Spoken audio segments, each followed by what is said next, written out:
ក្តារជប់មកគេចិត្តបិទគឺថាមករកទិញអីញ៉ាំគឺ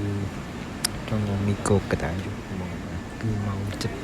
ហើយតែគេបិទ store ហើយតែយកមករកមើលប្រហែលស្បៃស្រួយហើយទៅរកមីកូដាក់មួយកញ្ចក់ពូក្នុងបងក្នុងបន្ទប់បាន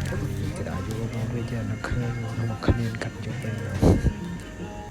ចុកខាងទៅអូនហើយខ្លួនទៅ